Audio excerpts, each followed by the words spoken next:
Olá, que bom estarmos novamente no programa Transição, junto do seu coração, no seu lar, sempre falando sobre alguma coisa importante da doutrina espírita que vai fazer diferença na sua vida, especialmente o programa de hoje, quando levamos a você, com muita alegria, a participação, a entrevista com a nossa querida irmã Ercília Zilli. Ercília, a depressão hoje é uma coisa que está praticamente disseminada por todas as famílias. Sempre tem alguém que passa por um momento, por uma situação assim.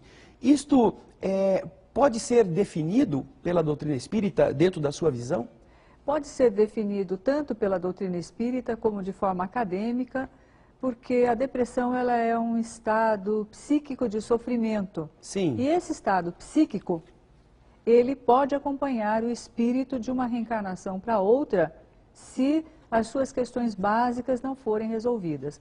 De toda forma, a depressão não é um quadro novo. Ela é conhecida desde tempos primitivos, descritas por tribos, por povos antigos, com o significado de perda da alma, portanto, de perda do significado da vida. A doutrina espírita também tem esse mesmo enfoque a respeito da depressão? Sim, do ponto de vista simbólico, sim. O que acontece?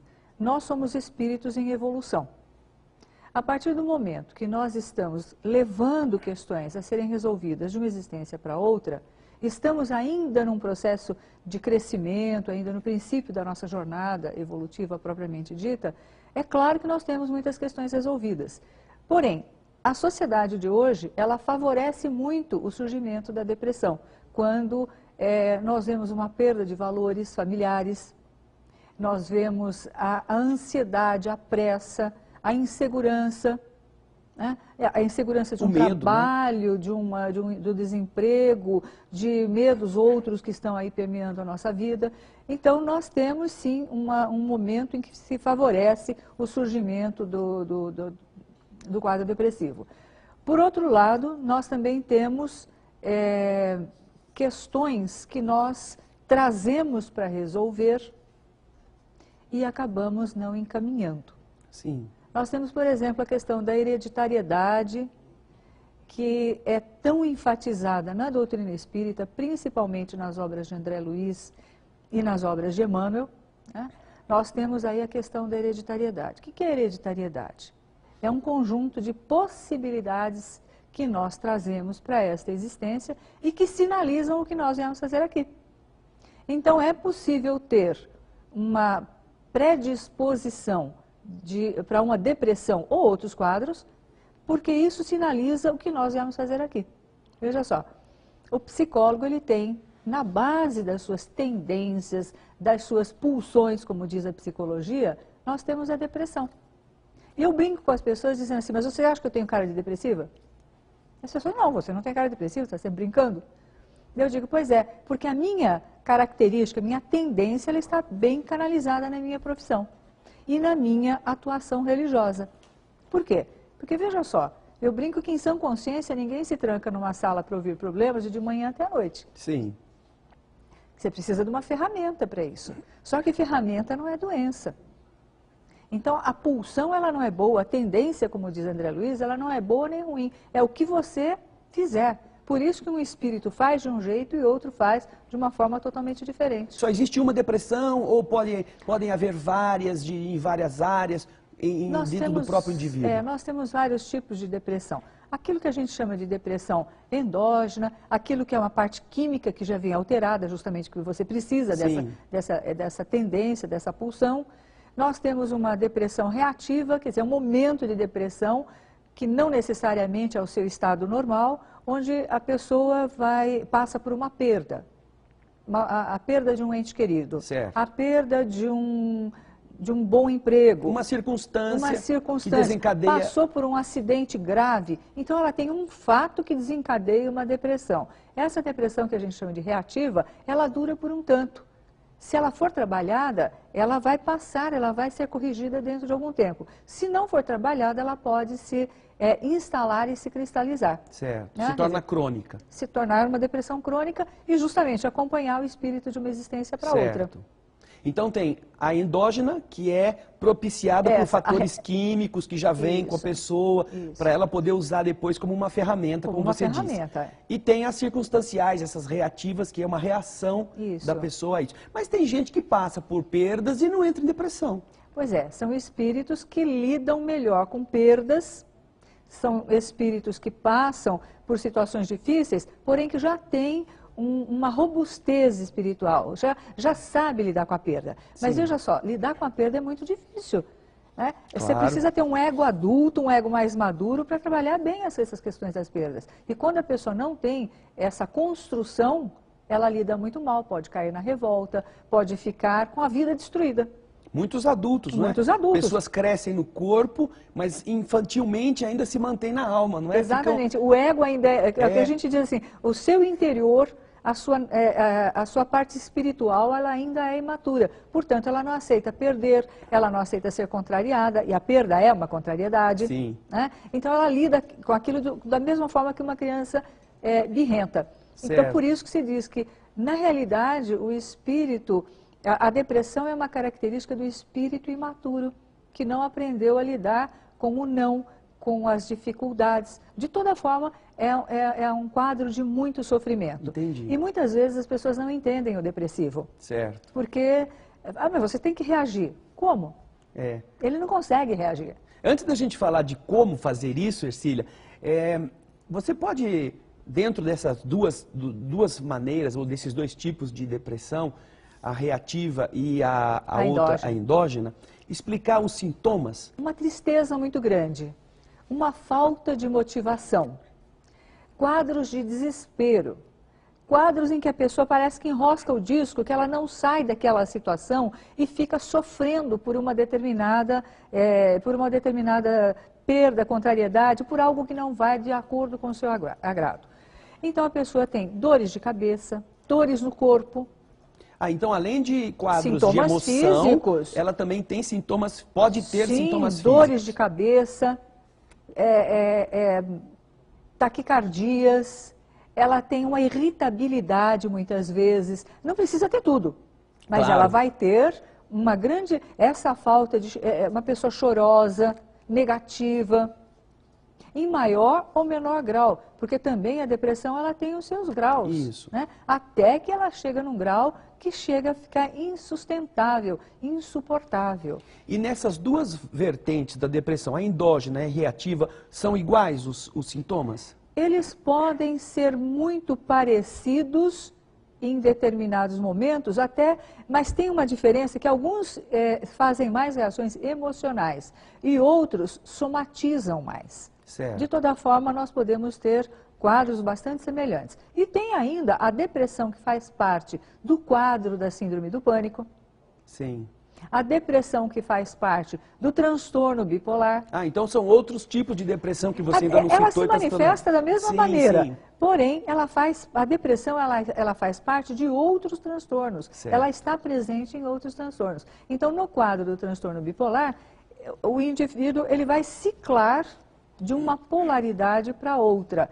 Em determinados momentos... Explica isso aí bem claro, porque o povo, né, para ele saber o que é ciclar de uma polaridade para outra. Ele vai oscilar de um quadro depressivo para um quadro maníaco, um quadro de euforia. Num momento ele está triste, choroso, desanimado, negativo, dependendo do grau da depressão, ele pode chegar até a ter ideações suicidas. Sim. Né?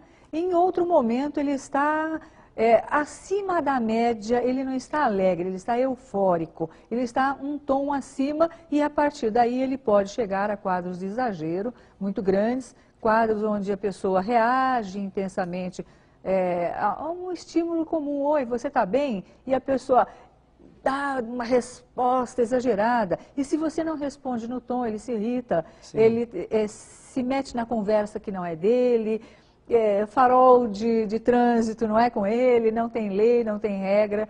Então existe um exagero. No transtorno bipolar, no quadro maníaco, nós vamos ter essa palavra exagero e falta de controle. E na depressão, nós temos o grau onde a pessoa está realmente desmotivada, sujeita a perdas muito grandes, porque não vai à luta, não tem ânimo para o trabalho, até quadros de ideação suicida. Então, no caso No transtorno bipolar, você está dizendo que a depressão faz parte de uma desses ciclos. Desses polos. Desses polos, não é? Então ele uma hora está num estado depressivo, outra hora está num estado eufórico. No estado eufórico. E assim ele vai e volta, oscilando entre esses dois polos. Ele sai de um polo, por isso bipolar. E qual é a diferença entre esta depressão, onde há esses dois polos, para a depressão onde a pessoa só tem um polo? A diferença é que você não tem o outro polo. Só essa? Porque ela vai ficar sem motivação, chorosa, irritável, se sentindo destruída a maior parte do tempo, ela vai ter os sintomas, vai ter uma dor de cabeça, dor no corpo, ela vai ter o quadro da depressão. A diferença é que no transtorno bipolar você tem um outro quadro, que é o quadro dessa extrema agitação. Na depressão, às vezes a pessoa tem muito sono, certo, né? Então ela tem a hipersonia ou ela tem uma insônia. Entendi. Né? Ela também vai oscilar. Isso vai estar presente toda vez que a depressão aparecer, ela pode fazer esse quadro de sintomas, esse quadro onde tem todas essas queixas, acompanhado no momento em que ela sai desse estado para um outro de agitação, que é o estado da euforia do transtorno bipolar. Nos transtornos mentais, nós vamos encontrar sempre uma possibilidade de manipulação. Eu estou mal, portanto, você tem que me entender. Eu estou mal, portanto, você precisa fazer o que eu quero. Quando eu fico mal, todo mundo me telefona, Exatamente. quer saber se eu melhorei, se eu estou bem. Mas isso não significa que o depressivo tenha uma percepção do outro. Certo. Eu costumo fazer um gesto, né, que o depressivo é aquela pessoa que está assim. Portanto, ela não consegue enxergar o outro que está aqui à sua frente. Quando o outro surge, é para fazer a sua vontade, é para suprir a sua carência, o seu desespero, não porque o outro tenha um valor que lhe é atribuído. Então, essa falta de conhecimento e essa falta de visão do outro. Não se vê o sofrimento do outro. O depressivo só vê o seu próprio sofrimento. Ele corta os elos com o mundo, mais ou menos, não é? Sim, o mundo externo. O depressivo, ele tem um quadro que vai ficando de desamor pelas pessoas.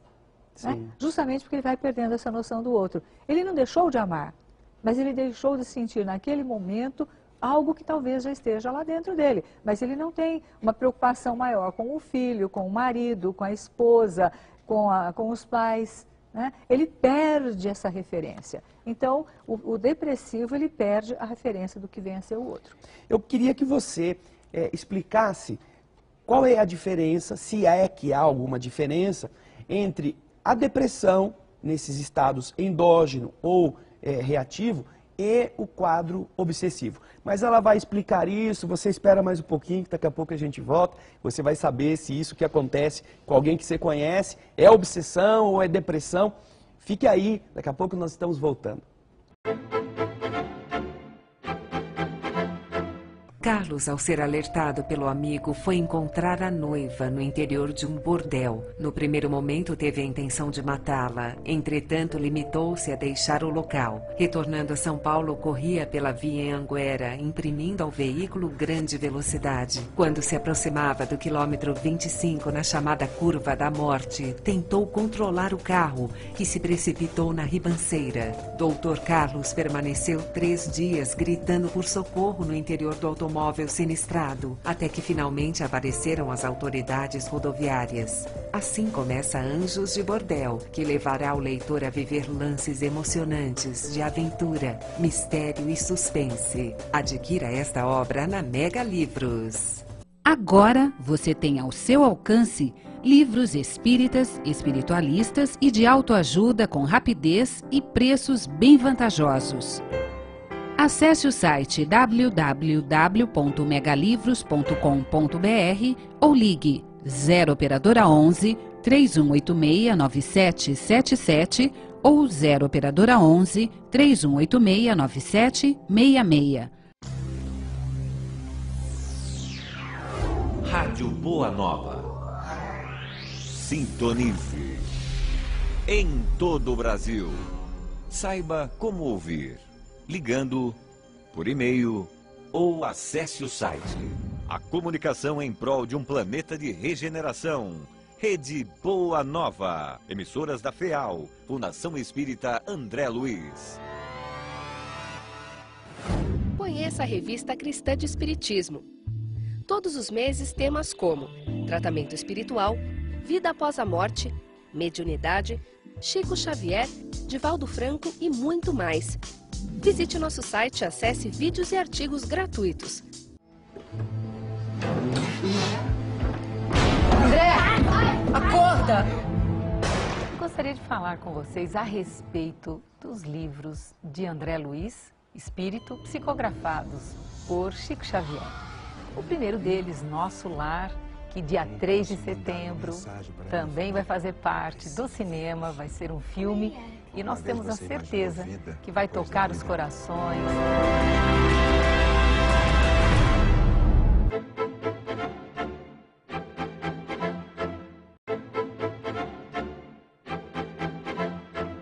Estamos de volta com essa entrevista sensacional, que eu tenho certeza vai fazer você pensar muito, com a nossa querida irmã Hercília Zilli, psicóloga, trabalhadora da doutrina espírita e que, portanto, une a ciência e o conhecimento espiritual no tratamento da depressão. E eu deixei uma pergunta para ela no bloco passado, que é a diferença entre o processo depressivo e a obsessão. Porque nós, na doutrina espírita, encaramos em algumas situações a existência de uma interferência externa a produzir no encarnado a reação estranha, não costumeira. Como que a psicologia e a doutrina espírita, na sua visão, veem essa diferenciação? Pois é, cada pessoa, cada estado de humor, de ânimo, faz parte de um quadro mais amplo, que é a vibração da pessoa. Nessa vibração nós temos, vamos usar uma linguagem, várias frequências. E essas várias frequências fazem parte do sinal de cada um. Vamos chamar assim. O que acontece? Como se a gente fosse um rádio, né? Como se a gente Tem fosse um várias rádio. frequências. Exatamente. E você pode sintonizá-lo. Então, se eu estou numa frequência negativa, eu estarei sensível, eu posso ser acessada por pessoas que também transitam naquela faixa, naquela frequência. Então, muitas vezes, não é nem uma questão de obsessão, porque obsessão é aquilo que uma entidade tem contra outra, encarnada ou desencarnada. Né? Então, quando você fala de um quadro obsessivo, muitas vezes ele não é só exatamente obsessivo, ele é um quadro de companheirismo, de sintonia. Isso. Está ali a pessoa encarnada e tem o seu sintônico, que, puxa, você está triste? Eu também estou. E um sócio, né? Não, mas olha, tem mais isso que eu quero te contar. E olha, e aí a pessoa fica aquela conversa mental, telepática. O encarnado, muitas vezes, a maior parte das vezes, não se dá conta disso. Então, e tem aquele que, de fato, é uma entidade contra aquela pessoa que está encarnada, né, que tem alguma coisa contra e que se aproveita daquela faixa de disponibilidade, de abertura, para fazer o seu trabalho de vingança, essa coisa toda. Mas agora, o que a gente tem estudado, né, com a ajuda dos benfeitores, é que não tem só isso. Sim. É que neste momento, nós estamos muito sensíveis, pela própria imaturidade espiritual, nós estamos questionando coisas, mas não dando seguimento, não resolvendo essas questões. Então a gente se coloca num estado de desequilíbrio que é alimentado por entidades que não têm nada contra nós, mas que precisam desse alimento psíquico para esse alimento psíquico ser levado para as trevas. André Luiz descreve isso em Libertação e fala de furto psíquico, quando Gregório diz, preciso do alimento psíquico que só a Margarida pode me proporcionar. Então Margarida, que era uma dona de casa, tem 60 entidades ali promovendo e mantendo o seu desequilíbrio para ela produzir energia mental, né, para ser levada para as trevas. Então, veja só, tem várias possibilidades quando existe um quadro de transtorno mental. Né? O André Luiz fala de bacilos psíquicos, fala de uma série tem uma linguagem aí muito ampla que é fantástico a gente estudar e imaginar e entrar assim num nível mais profundo de compreensão. Mas, de toda forma, existe a sintonia, quer dizer, o sintônico, o processo obsessivo propriamente dito, onde existe uma raiva, um rancor, uma vingança, e existe aquilo que é o furto psíquico, que é quando a pessoa, por falta de cuidado ou de tratamento, se coloca à disposição porque nós estamos gerando através do pensamento um tipo de energia, um tipo de matéria mental. Agora, se você estiver usando a sua tendência, a sua pulsão, André Luiz diz que nós nascemos com tendências que deverão ser transformadas em qualidades. Claro. Portanto, a tendência não é boa nem ruim, mas ela sinaliza um compromisso, algo que nós viemos fazer aqui. Então, é um estado, no seu aspecto positivo, é um estado de sensibilidade que pode ser muito bem aproveitado. Mas se a pessoa lida com isso de uma maneira negativa ou imatura, ela se torna vulnerável e surge o adoecimento. Qual é a postura da família diante de alguém que ama e que está num quadro assim? Veja, a família é uma questão muito delicada que nós temos abordado aí essas questões com muita ênfase. Por quê? Porque a família não entende o que é um quadro de transtorno. Então, se ela tem uma doença concreta, tem uma febre, poxa, ela está febril, ela está doente. Se a pessoa tem uma úlcera, nossa, ela tem que fazer uma dieta, ela tem um problema ou precisa ser operada. Ela tem um câncer, então ela tem algo concreto. Sim. Aparece nos exames. Você faz um exame, você olha um depressivo, ele não tem um quadro exatamente, ele tem as somatizações, que podem se agravar. Mas o familiar não conhece isso. Então, eu costumo dizer, se fosse um câncer, você reagiria diferente. Por quê? Porque chega uma hora em que os familiares se cansam. Certo. Tá vendo? Ela não reage, ela é ruim. Não quer saber de nada. Nossa, a gente faz tudo e ela não reage. Que gênio ruim. Né? Mas, na verdade, a pessoa está doente também. Sim. Ela também precisa de ajuda. Ela tem uma doença emocional, mas ela precisa de ajuda da mesma forma. Agora, você só consegue ajudar quando entende. Por isso é fundamental esclarecer a família. E muitas vezes essa família também precisa de um reforço, de um trabalho terapêutico de suporte, ou de um trabalho num centro espírita, de um reforço espiritual. Ela também precisa de ajuda. A própria família, A não é? própria família. A família, para dar apoio para alguém que tem um transtorno, ela precisa ser muito apoiada e muito esclarecida. Porque a tendência é dizer, eu não aguento mais. Sim. Eu não aguento mais, eu vou cair fora. Ou, deixa. Né? E esse deixar é deixar essa pessoa fechada em si mesmo sem ver uma saída. Então, existe o trabalho terapêutico que pode ser feito para a família, mas que deve ser feito com a pessoa que tem a depressão. Claro. Né? Ela pode estar num grau de depressão que envolva a necessidade de uma medicação, e aí precisa de um psiquiatra. Sim. Né? É isso que eu ia perguntar a você. A deficiência química no cérebro pode produzir sensações depressivas? Sem dúvida. O que a gente não sabe é o que começou primeiro. Sim. Se é aquela tendência que está promovendo um desencontro aí dos nossos neurônios, né? Certo. Uma falta de comunicação entre os neurônios, e, portanto, sinapses mal feitas, enfim, Isso. tudo isso que é um outro estudo, mas, enfim, que pode ser extremamente beneficiado pela medicação adequada, mas a pessoa já tomou remédio e não deu certo. Tenta de novo. Às vezes a pessoa não reage com um, mas reage com o outro. Claro. Né? Então, o que é bom para um não necessariamente funciona para o outro. Porque eu ouvi outro dia de um neurocirurgião muito capacitado e espírita, que também o cérebro adoece. O cérebro adoece. E produz certos efeitos de comportamento que são encarados deste modo, Exatamente. né? Depressão, transtornos. Que se você medica o cérebro com a medicação apropriada, aquele quadro cessa e a pessoa se recupera. E muitas vezes uma terapia que não envolva a parte medicamentosa, não quero, vamos tratar, a pessoa não aguenta esse aprofundamento. Certo. E por outro lado, se você dá muito o remédio sem a terapia, a pessoa diz, então não preciso mais resolver questão nenhuma. Esse ponto de equilíbrio, ele é muito importante. Por outro lado, a visão espiritual, ela é fundamental. Ela é fundamental em qualquer processo. A pessoa saber que é um espírito e que não está aqui para sofrer, para pagar contas, essa visão equivocada que a gente tem do Pai Criador. Sim. Né? Como se ele tivesse ali uma maquininha de calcular, ou agora um computador de última geração para dizer, você deve tanto, tem que pagar aquilo. Não, a pessoa vem para ter sucesso na sua reencarnação. Nenhuma reencarnação está destinada ao fracasso. O sofrimento, a dor sinalizam, olha, não é esse o caminho, é um outro. Né? Então, a questão da depressão, ela é muito grave, sim. As pessoas estão sobrecarregadas, trabalham o tempo todo, amam pessoas com quem não podem conviver. Muitas vezes um pai, uma mãe que não consegue tempo para ficar com o seu próprio filho e sente falta, sente culpa. Então se lamenta, vai entrando num quadro, justamente enguiça a máquina. Sim, é Então verdade. nós temos essa sociedade que valoriza muito o supérfluo e não os valores. Daí a importância de se ter uma visão espiritual da vida e do problema.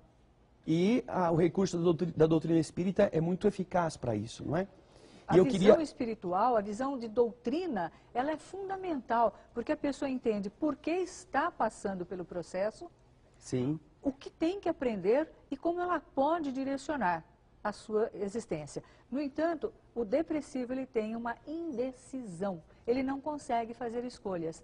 E o trabalho, tanto da psicologia quanto da doutrina, é capacitar, facilitar essa pessoa para que ela venha fazer escolhas. Só que o que acontece? Escolha é um processo adulto. Sim. Eu elejo um objeto em detrimento de outro. Eu quero alguma coisa e talvez eu não possa ter a outra.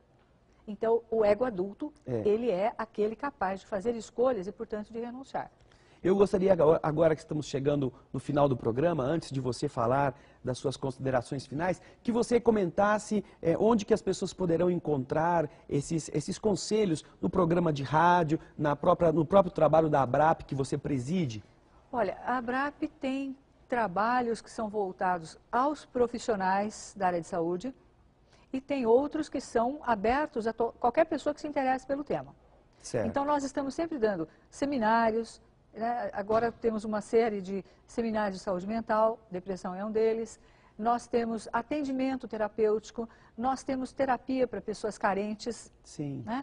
As pessoas, na verdade, esse é o foco, é a atividade fim da ABRAP. Certo. Nós oferecemos quase 38 mil, 40 mil consultas gratuitas por ano pelo nosso pessoal voluntário e temos programas de contrapartida que é a indicação para as pessoas que fazem o trabalho voluntário. Você pode passar um site, algum endereço de contato? Dúvida. Pode falar para os nossos telespectadores, que eu tenho certeza que eles vão anotar. Pois é, o site da ABRAP é www.abrap, com E de espírita no final, abrap.org.br. Então você vai ver também aí abrap.org.br, é um site onde as pessoas inclusive encontram como ter contato com os profissionais. Sim, os telefones, o endereço, artigos, trabalhos, toda a nossa programação que é atualizada constantemente. E os Novos Rumos, não é? Os Novos Rumos, que é um programa da ABRAP, que nós levamos toda quarta-feira de 11 a meio-dia, que também discutindo problemas do cotidiano, abordam aspectos psicológicos e aspectos espirituais, de acordo com a doutrina espírita. Na Rádio Boa Nova, Boa Nova, você vai encontrar a Ercília. Você vai, pelo menos, ouvi-la sobre esses temas. Ercília, agora suas considerações, suas despedidas para os nossos telespectadores. Pois é, eu queria deixar aqui uma sugestão. A sugestão de que as pessoas busquem ajuda.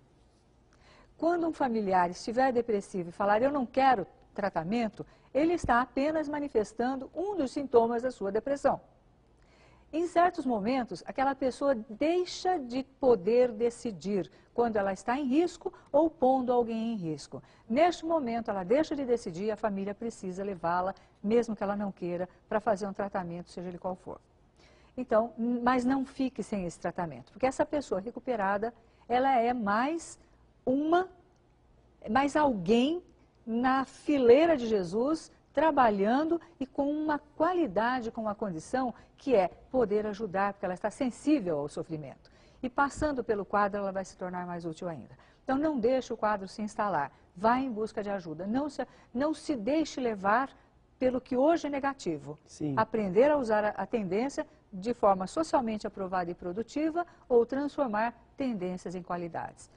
Então, não se apavorar com a ferramenta, mas usar a ferramenta de uma maneira adequada. E eu queria te agradecer o convite, a oportunidade de mandar um beijão para os nossos amigos. Resumindo, depressão tem cura. Depressão tem jeito. Isso, tem jeito. Tem então, jeito. A gente agradece muito o seu carinho, porque eu tenho certeza que muita gente vai aproveitar muito as informações que nós tivemos com a Ercília hoje. Obrigado, querido telespectador, pela sua companhia, pelo seu apoio. O programa Transição chega a você feito com o melhor sentimento de toda a equipe e que faça você também um agente do bem na Terra. Não importa que religião você possua, você é um filho do Pai, um filho de Deus que tem a função de fazer o bem. Obrigado pela sua presença e até o próximo Transição. Muita paz.